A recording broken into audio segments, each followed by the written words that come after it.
චිංගිස් අයිත්මාතෝ විසින් රචිත ගුරු ගීතේ කෘතියේ 3 වෙනි කොටස මෙතන ඉඳන් ඔයාලට අහන්න පුළුවන්. එදා සිට හැමදාම උදේට දූෂෙන් ගෙවල් ගානේ ගොස් අප එකතු කළේය. පළමුවෙනි වරට පාසලට පැමිණි ඉඳා පිටුරු අසුරන ලත බිම වාඩි වෙන්නට සැලැස්සූ ගුරුතුමා සෑම ළමයෙකුටම එක්සයිස් පොතක් පැන්සලක් සහ ලෑල්ලක් පැගින් දුන්නේය. ලෑල්ල දනහිස් මත තබා ගත්තාම ලියන්නට පහසුයි. ඊදුෂෙන් කීවේය. ඉක්පිතිව බිත්තියේ අලවා තිබූ රුසියන් ජාතිකයෙකුගේ පින්තූරයක් පෙන්වමින් ඔහු මෙසේ පැවසීය. ඒ තමයි ලෙනින්. ඒ පින්තූරයේ ජීවිතයේ කිසි දිනක අමතක නොවන පරිදි සිතෙහි ඇඳිනි. එවැනි පින්තූරයක් පසුව මට කිසි කලකදී හමු නොවීය. ඒ පින්තූරේ දූෂන්ගේ යැයි මටම කියාගතිමි. යුද කබායක් හැඳ සිටි ඒ පින්තූරයේ ලෙනින් තරබාරු බවක් දැරීය.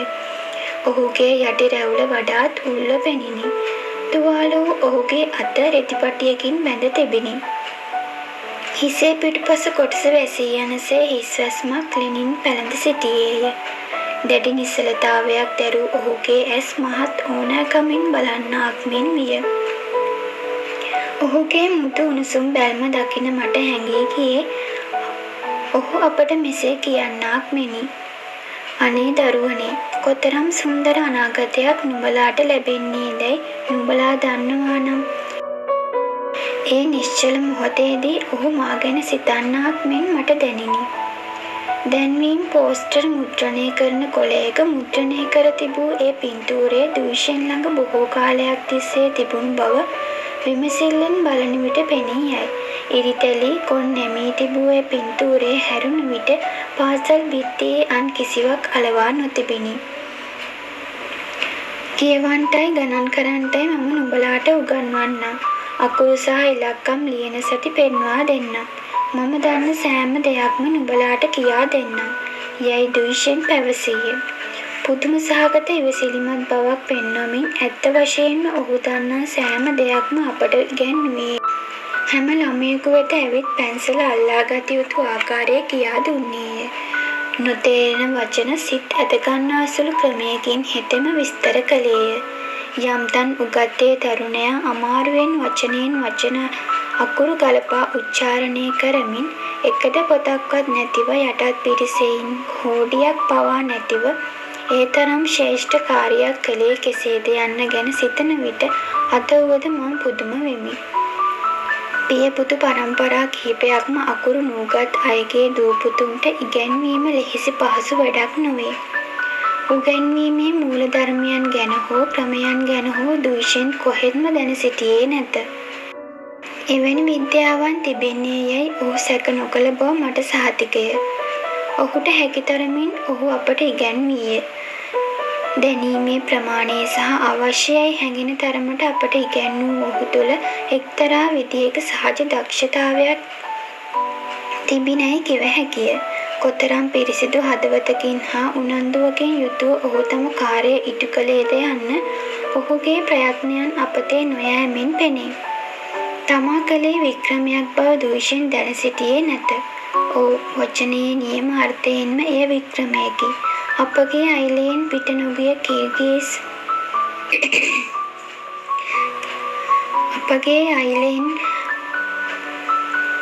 අපේ අයිලයෙන් පිට නොගිය කිර්ගිස් ළමයින් වූ අපට කඳු මුදුන් වසා සිටින සුදු හිම හැමදාම පෙනෙන තරම් විශාල වූ සිදුරු වලින් ගහන මැටි බිත්ති සහිත ඒ පාසල නොඇසවිරු නොදුටුවිරු නව ලෝකයක් මවා පෙන්වීය.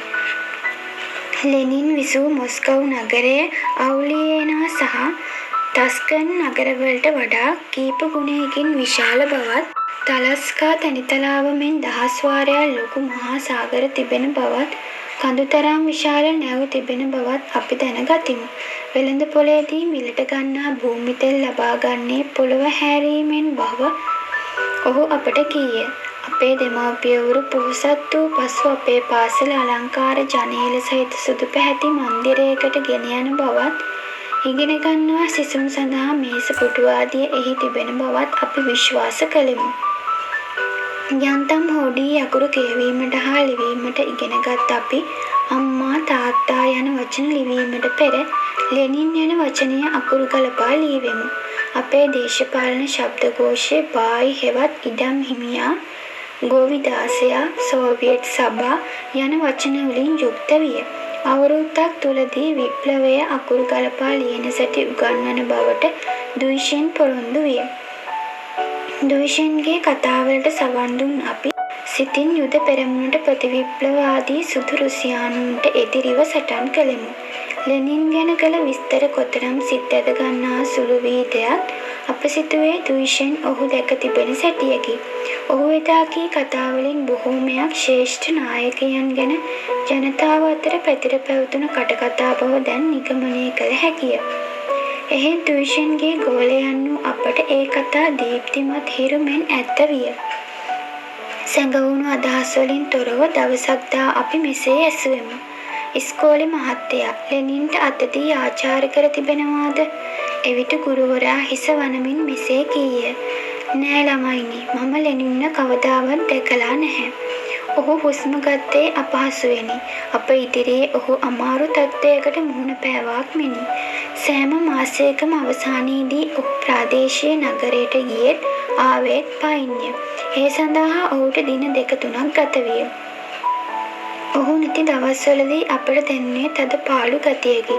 මගේ සහෝදරයෙකු ඈත ගමනක් ගොසින් එනතුරු නොඉවසිල්ලකින් සිටිනවාට වඩා දැඩි උවමනාවකින් දුයිෂෙන් නැවත එනතුරු මම බලා සිටිමි.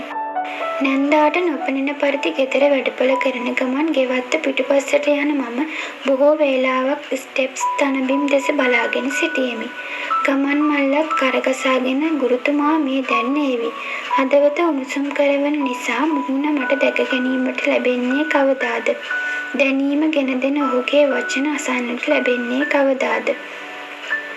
දුයිෂෙන්ගේ ගෝල පිරිස අතරින් වැඩිමලා මාය. අනිත් අයට වඩා මා හොඳින් අකුරු උගත්තේ ඒ නිසා විය යුතුය. එහෙත් හේතුව එයින් සීමා නොවේ.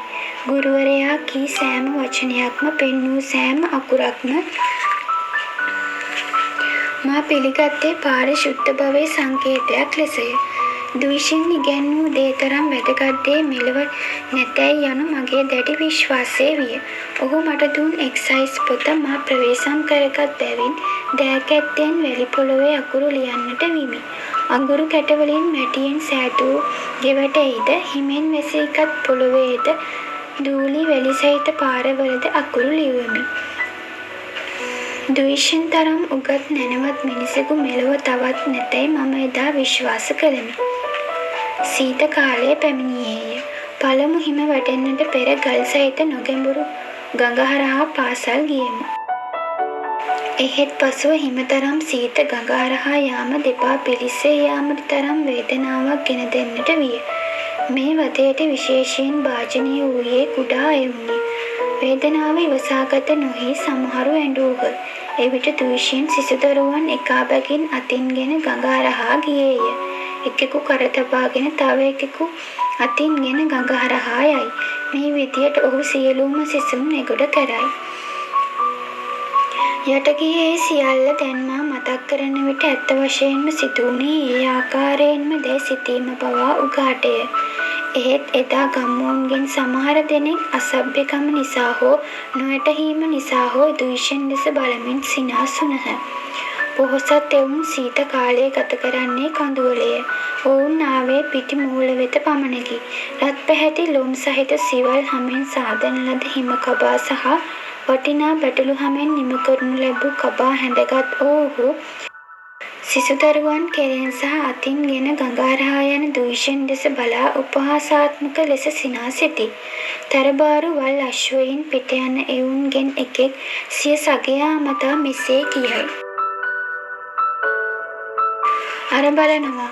එකෙකු කරේ තබාගෙන තවකෙකු අතින් අරගෙන හති දමන අශ්වයාට පහරක් ගසන අනිකා මෙසේ පිළිතුරු දෙයි. දෙවැනි ගෑණි හැටියට කසාද බැඳගත යුත්තේ කාවදැයි මම දැන සිටියේ නෑ. මං වගේ මෝඩෙක් මහ පොළොව බලාගෙන යන්ට හිතනවා. අශ්වයින්ගේ ලාඩම් වලින් විසිවෙන කුණු සහ මඩ අපේ ඇඟපත පුරා විසිරී යාමට ඉඩ සලස්වා ඌහු වේගයෙන් අසුන් එළවූහ. ඔවුන් පසුපස එළවා ගොස් ඔවුන්ගේ අශ්වයින්ගේ කටකලියාවෙන් අල්වා ඒ මෝඩ මිනිසුන්ගේ උඩගු මුහුණ දෙස බලා මට කෑගැසීමට සිත් වූ වාර අපමණය. අපේ ගුරුවරයාට නින්දා කරන්නට එපා. නුඹලා මෝඩ අශීලාචාර මිනිස්සු. දුබල කෙල්ලෙකුගේ වචනවලට සවන් දෙන්නේ කවුද? පීඩා විඳිනු ලැබූ මට සිදු වූයේ කඳුළු වැගිරවීමටය.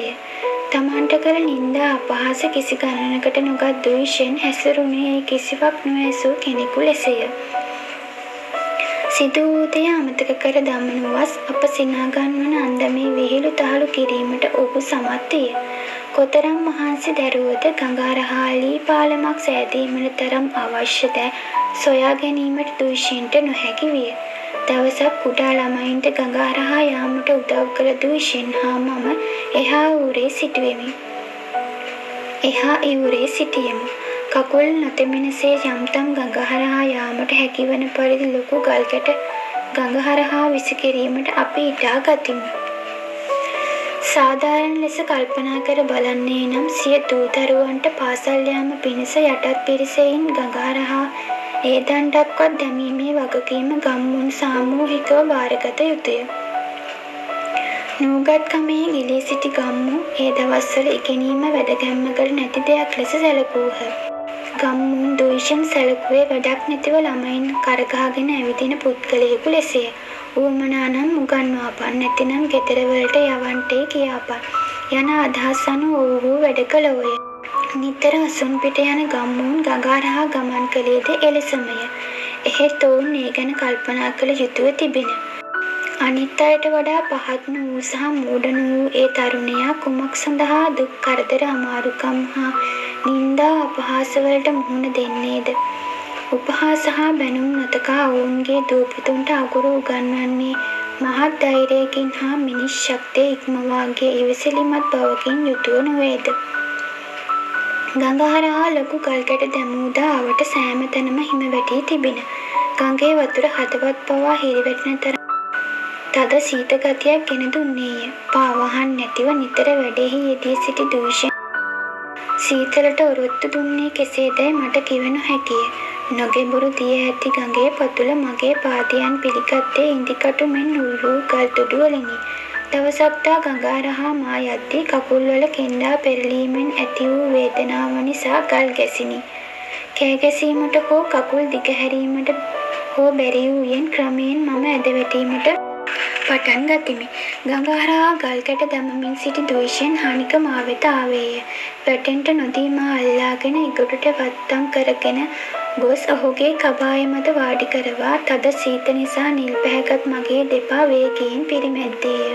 සීතල වූ මගේ අතින් ඔහු සිය කට ළඟට ගෙන හුස්ම හෙළමින් උණුසුම් කළේය.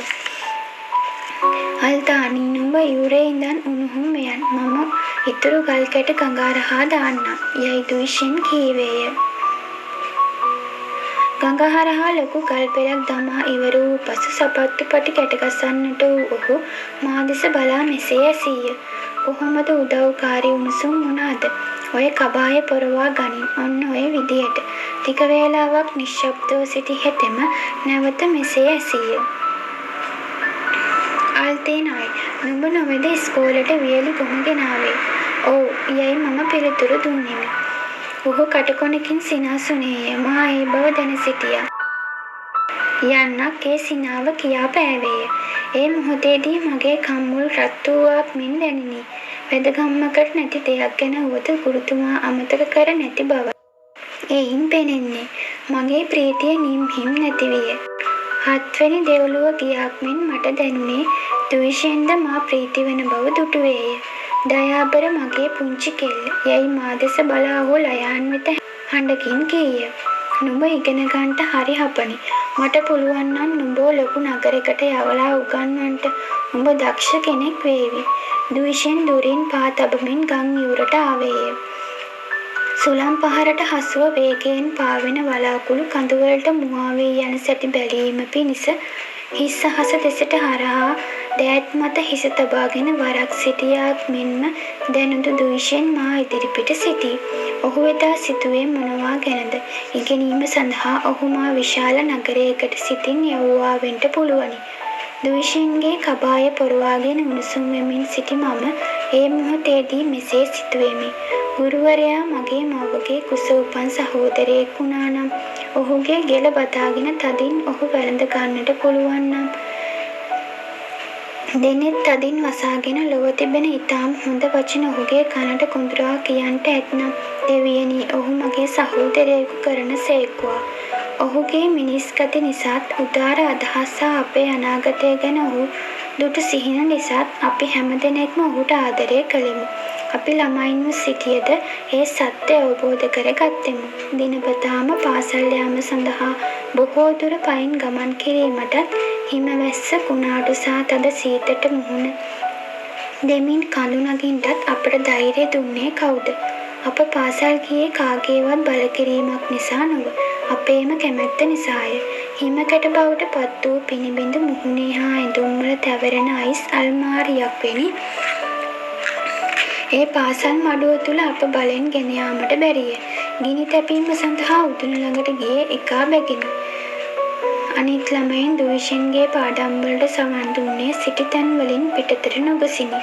එක් සීත දවසක මගේ මතකයේ හැටියට ඒ ජනවාරි මාස අග හරියේ විය යුතුය. දුවිෂන් පුරුදු පරිදි ගෙයක් පාසා යමින් සිසුන් එක්රැස් කරගෙන පාසල් ගියේය. එදා ඔහු අප කැටුව ගියේ නිශ්ශබ්දව ඔහුගේ මුහුණ බැරෑරුම් විලාසයක් පෑය. ඇහිබැම රාජලයෙකුගේ මෙන් එකිනෙක ගැටී තිබිණි. ඔහුගේ මුහුණ කළු යකඩවලින් සෑදුවක් ලෙසය. මට පෙනී ගියේ අපේ ගුරුවරයා මෙවැනි දුක්මුසු ගතියකින් පසු වෙනවා අප කිසි දිනක දැක නැත. ඔහු දෙස බැලූ අපි නිශ්ශබ්ද වීමු. කිසියම් ඇබැද්දයක් වී තිබෙන බව අපටද හැඟිණ. මග හිමවලින් වැසී තිබෙන විට එය උඩින් පළමුවෙන්ම ගියේ දුවිෂන්ය. ඉන්පසු මා සහ අනිකුත් ළමයි ගියෙමු. මෙවරද කඳු පාමුල පෙරදා රෑ වැටුණු හිම ගොඩ ගැසී තිබිණි. දුවිෂන් හිම හරහා ගියේය. මිනිහෙකු ගමන් කරන ආකාරය බලන විට ඔහුගේ හැඟීම් සහ සිත ක්‍රියා කරන සැටි කීමට පුළුවන්. අපේ ගුරුතුමා යම්කිසි ශෝකයකින් පෙළෙන බව එදා මට දැනුනි. එල්ලා වැටුණු හිසත් අමාරුවෙන් තැබූ පාදයෙනුත් ඒ ශෝකය හෙළි කළේය. තද කළු පාට සහ සුදු හිමවලින් වැසීගත් ඒ බියජනක දර්ශනය මෙතෙක් අමතක නොවීය.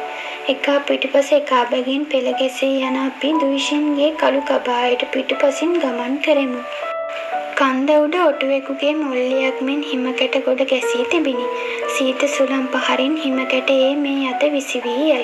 අඳුරු අහසේ කළු පැහැති වලාකුළක් හුදකලාව පාවේ. අපි පාසලට ඇතුළු වීමු. දුවිෂන් ලිප මැලවීමට ඉදිරිපත් නොවීය. නැගිටිනු යයි හෙතෙම අණ කළේය. අපි නැගිට්ටෙමු. තොප්පිය ගලවා පල්ලා.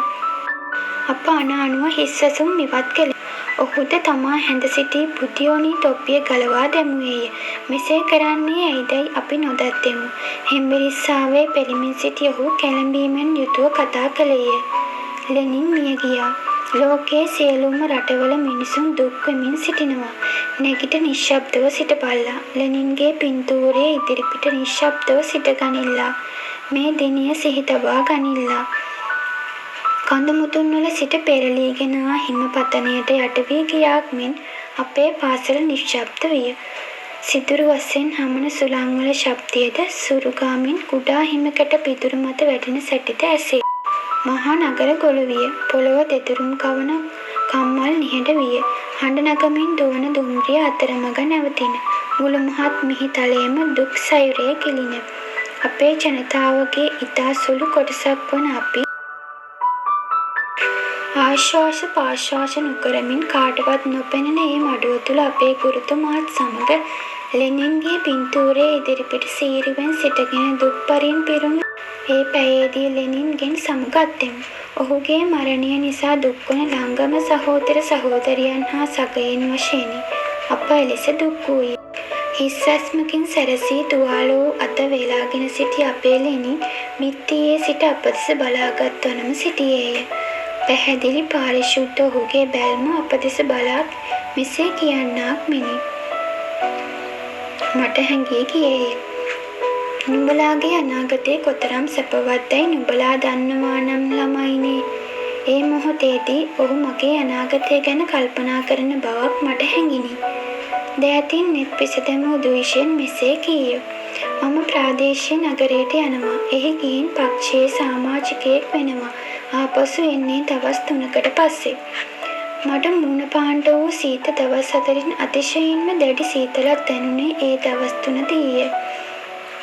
අපේ ලොවෙන් තුරන් වූ ඒ මහා පුරුෂයාගේ අඩුව පුරවනු වස් සබාධාමේ දැවැන්ත බලවේගයන් මහත් වූ පරිශ්‍රමයක් දරනාසේය.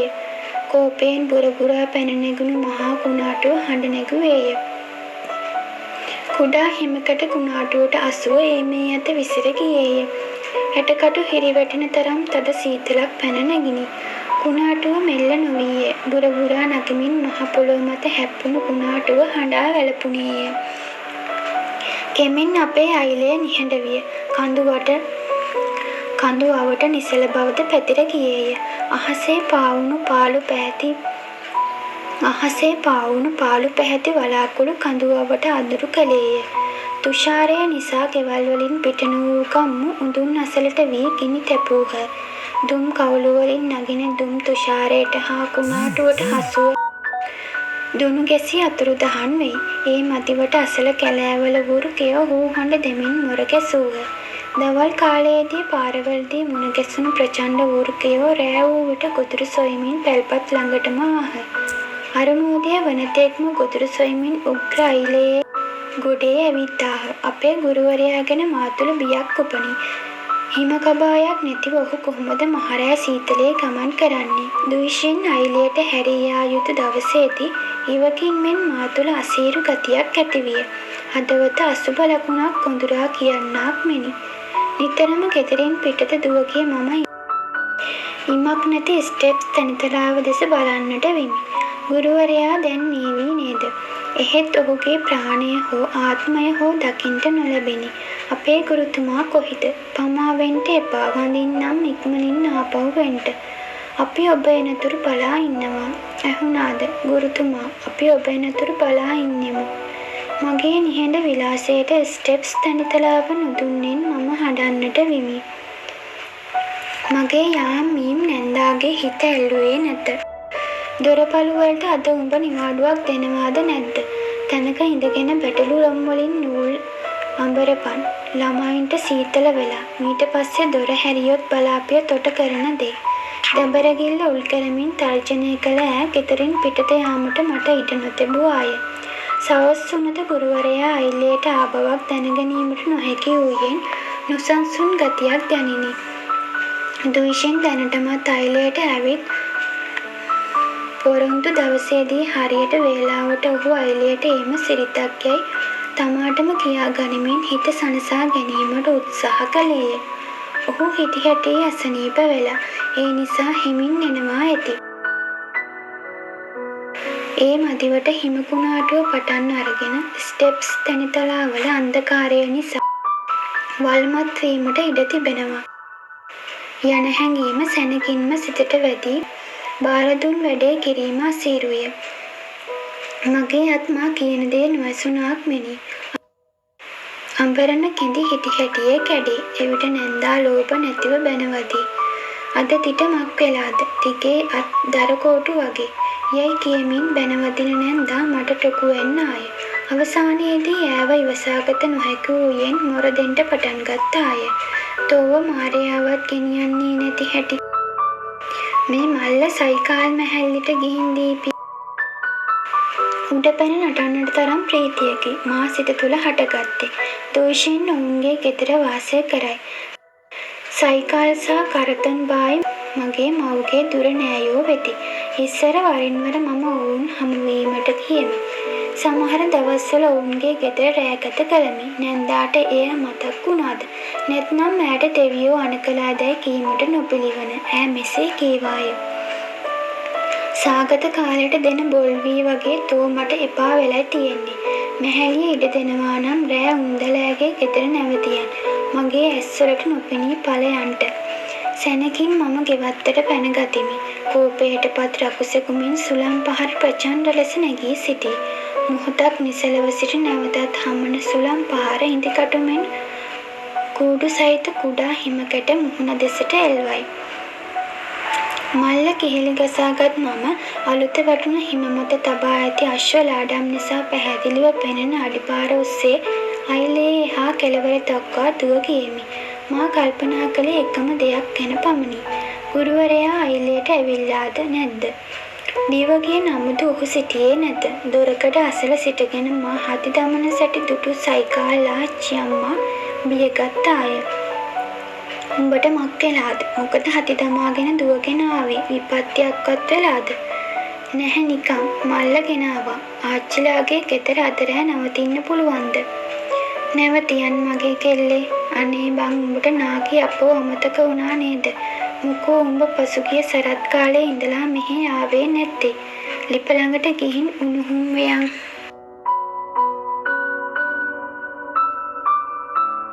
ඒයි මහගේ ඔය මස් ටික හදලා අරගෙන දුවට කන්ට දීපන්. දුයිෂෙන් මෙලහකටත් මග එනවා ඇති. යයි කී කර්තන් බායි කවුළු අසල වාඩි වී හිම සපත්තු වලට අඬ දැමුවේය. දුයිෂෙන් මෙලහකට ඊතර එන්න ඕන. ඔව් දැන් ඉක්මනින් ඒවි. අඳුරු වෙන්ට ඉස්සලා ඒවි. අපේ අස්සමාලට ගෙදර ඉන්න ඉව තියෙනවා. අඳුරු රැය ක්‍රමයෙන් ගෙට ඇතුළු විය. නිතරම මුරකාවල් කරමින් සිටි මගේ හදවත බල්දන් බුරන හඬ නිසා ගැහෙන්න පටන් ගත්තේය.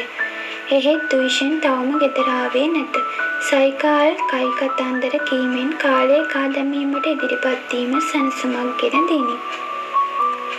දුයිෂෙන් එනතුරු මැදියම් නෑවන තෙක් අපි බලා සිටියමු. අවසානයේ පීඩාවටපත් කර්තන් බායි මෙසේ කීය.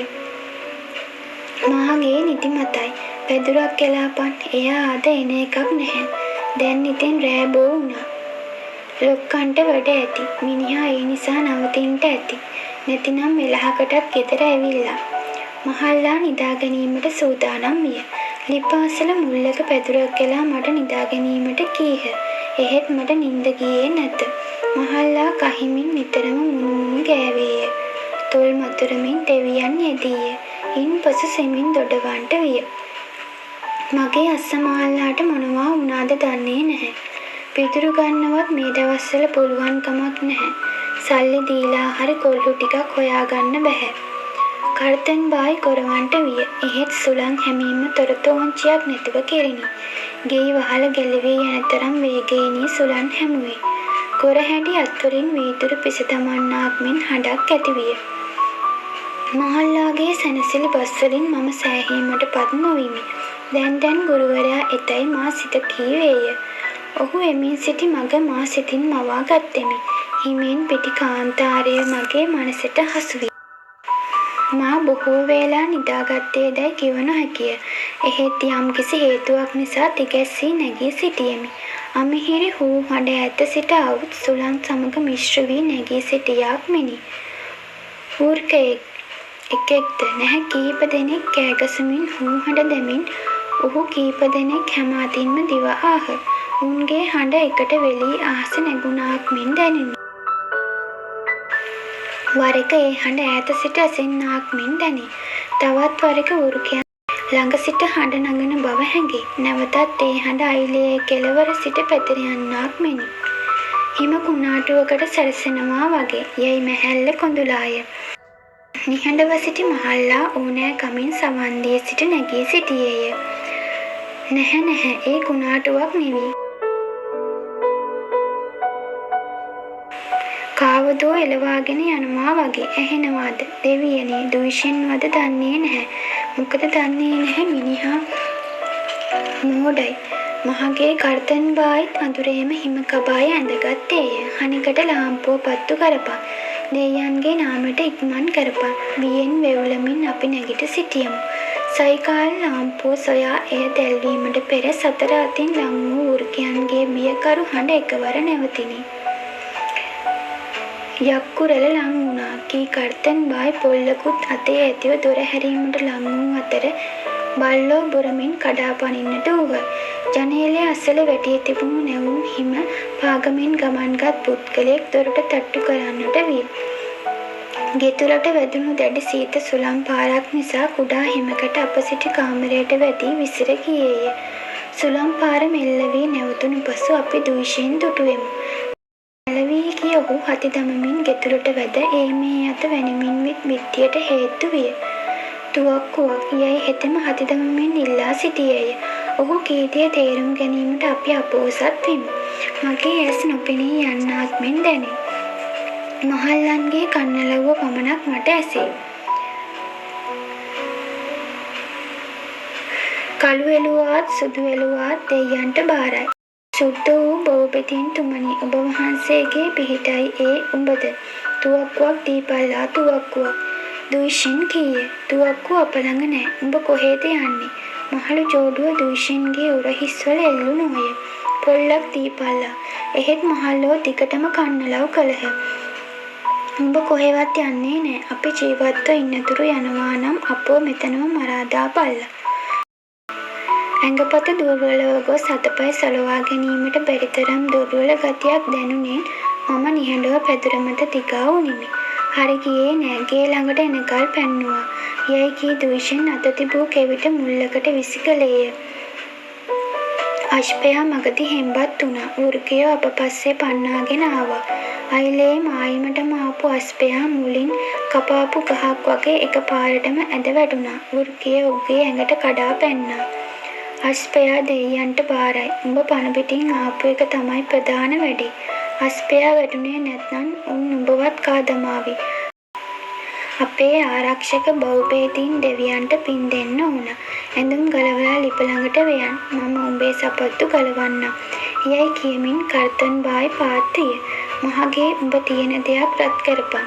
ලිප ළඟ රැස් වූ ඉක්පිතිව කර්තන් බායි සැනසුම් සුසුමක් ලෑවේය. වෙන්න තියෙන දේ වළක්වන්න බෑ. මොකද උඹ මේ තරම් රෑ වුණේ. ප්‍රාදේශීය කොමිටියේ රැස්වීම් දිග්ගැස්සුණා. කරකේ මම පක්ෂයට බැඳුණා. ඒක හොඳයි. ඇයි උඹ එළි වෙනකන් ඉඳලා පාන්දර නාවේ? උඹට මහරෑ එන්න කියලා කවුරුවත් එහෙම බල කළාද? අද එන බවට මම ළමයින්ට පොරොන්දු වුණා. උදේ ඉඳලා ඉස්කෝලේ වැඩ පටන් ගන්නට. අනේ මෝඩ ගෑණියේ. යයි තරමක් කෝපයෙන් හිස වරන්නට වූ කර්තන් බායි මෙසේ කීය. මෙහි බලාපන්. උඹට තේරෙනවාද? එයා ළමයින්ට දුන් පොරොන්දුව කඩ කරන්නට ලෑස්ති නෑ. උඹේ පොරොන්දුව ඉටු කරන්නට ගිහින් මැරුණා නම් උඹ කියන දේ හොඳට කල්පනා කරලා බලපන්. මගේ යුතුයකම මගේ රස්සාව කරකේ. වෙන දෙයක් ගැන කතා කරපන්. හැමදාම මම පයින්ම ගමන් කරන්නේ. මේ පාර මම නුඹගේ අස්පයා ඉල්ලාගෙන ගිහින් වෘක්‍රයන්ට පූජා කළා. ඒ ගැන කතා කරලා වැඩක් නෑ. විනාශ වූ දේ විනාශ වුණාමයි. අස්පයා නුඹ වෙනුවෙන් ජීවිතේ පූජා කළා. අමනාපයටපත් කර්තන් බායි කීය. සත වර්ෂයක් අස්පයෙක් නැතිව ජීවත් වුණා නම් දැන් මොකද බැරි? සෝවියට් ආණ්ඩුව තියෙනවා නම් තවත් අශ්වයෙක් ගන්නට පුළුවන් වේවි. ගමරාල කියන්නේ ඇත්ත. කඳුළු පිරි දෑසින් යුතුව සයිකාල් කීවාය.